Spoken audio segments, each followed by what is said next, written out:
What's up, guys? Good morning. What is it, Sunday, I think? I don't know. I apologize if my video is lacking enthusiasm. I think I have COVID. I'm not sure. I'm waiting on my results. I'm really lethargic and just tired, really tired. But I've been sleeping for like 12 hours and I need to do something. I'm going crazy. Corvette Forums has a list of 29 secrets and tips for the C5 Corvette. I'm gonna narrow it down to about 25. They're kind of neat. I've seen similar videos on YouTube. I'm gonna go into a little more detail on each one. And some of these I've never even heard of. So we'll find out together and see if they're legit. Yeah, I've actually learned a lot on these. So let's go out to the garage, since I'm stuck in the house for a while, fart around and see which one of these are neat and worth your time to even look at.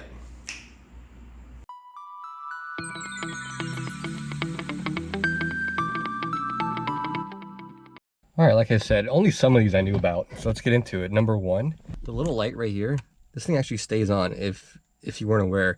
Even at nighttime when you run the car, it illuminates this area right here.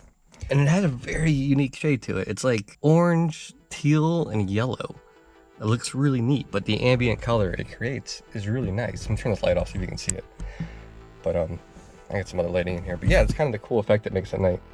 All right, number two, little door lock. Got a few little fancy features to it. I've never actually tried. So I locked the car. So legend has it, if you turn it once to the left, unlocks the driver door, which it does. Twice does the passenger door, which it did.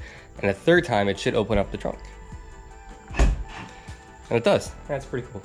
Pretty cool. All right, number three, there is a manual release for the gas, which I'm trying to find too. Oh, there it is. Oh, that's pretty rad.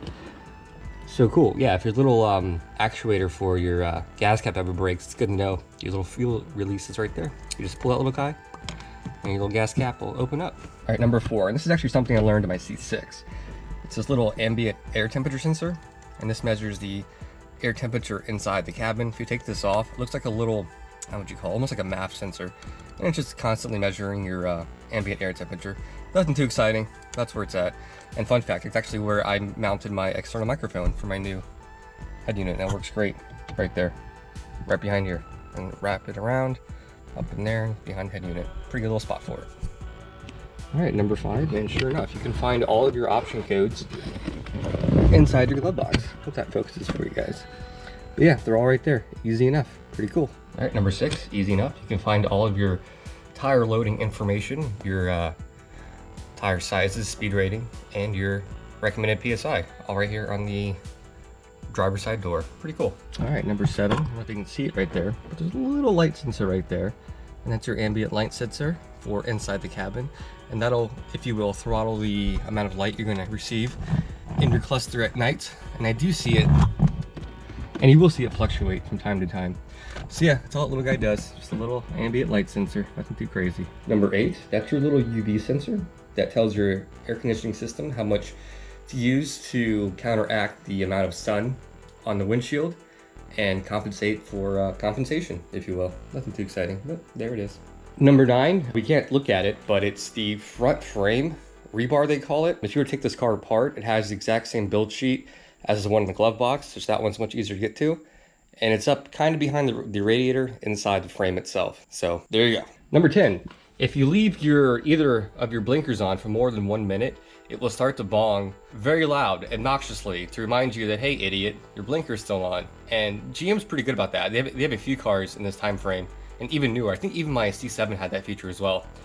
Very, very handy to help you not look like an idiot.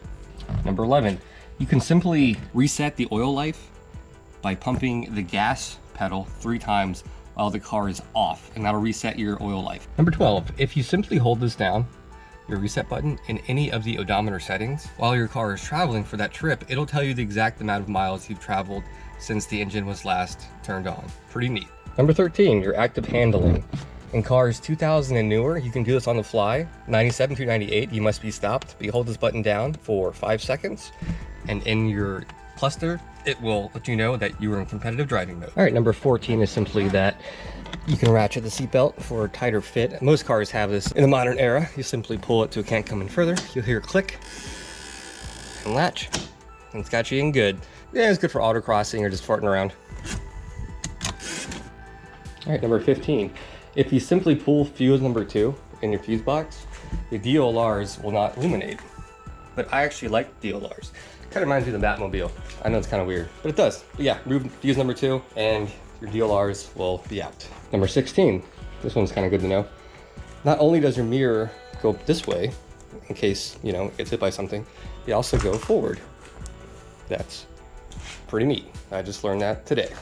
Number 17, so supposedly, back here somewhere, there it is. There's a little flap right there that allows air to escape when you close the hatch, so you're not getting a really bad effect on your ears and overall shitty closing of the hatch. Doesn't work too well, but there it is. Nothing too exciting. Get back in there, bitches. All right, number 18. This car can be tricky to find a good grounding point. A good workaround people have found is actually using the bolt back here that connects to your subframe for your seat, and people normally will wire up their amps right here. That's a really good alternative to trying to find a dedicated ground spot. So what I understand, that's a really good spot to find your ground, just so you know. All right, this next one's pretty cool. I learned this when I first got the car a few months ago, and sure enough, it was there. But I'm gonna explain it to you guys too. Underneath the carpet, at least here in the FRC and the Z06, I'm pretty sure it's the same spot too for your normal coupe as well, and convertible. But if you lift this up right here, right there, you can see your little lug key. And it's really good because I still use the little lug key, so that's awesome. So yeah, there it is right there. Tucks right there. You can easily rev match. If you're racing this car, you can rev match and shift with no clutch. I've never done it. I don't plan on doing it, but this car does have that feature that lets you do that, which is kind of neat. So if you're cruising along, first, second to third, you can simply keep your foot on the gas, and as long as it's matched, you can shift from second to third to fourth with no consequences, quote unquote. And it's really a thing. I looked into it more, and yeah, you can shift with no clutch. Kind of neat. All right, this next one's kind of hokey. I'm not gonna try it because I feel like shit. But supposedly, if you have a passive system, which I do, if you lock your keys in the car, if you wait a few minutes and shake, I'm serious, I read this. If you shake the car vigorously, the car will unlock. I really want to see someone try this. Maybe next week if I feel better, I'll try it.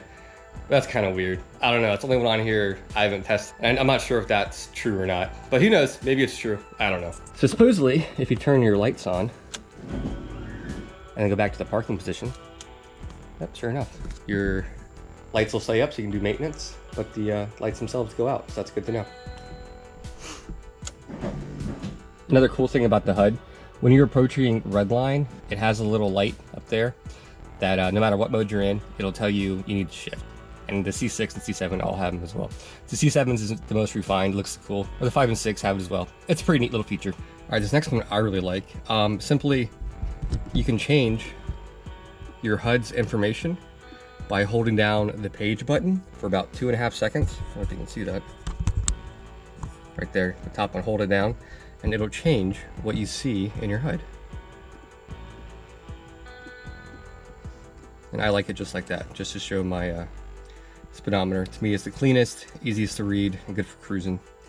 And whatever you have it set to, when you turn the car off and back on, it'll keep that setting. So I like that. I like this little tidbit. And lastly, if you're cruising above 60 miles an hour, and if you have cruise control engaged, and if you make any sudden or abrupt turns left or right, the cruise control, I guess is a safety feature, will go ahead and disengage.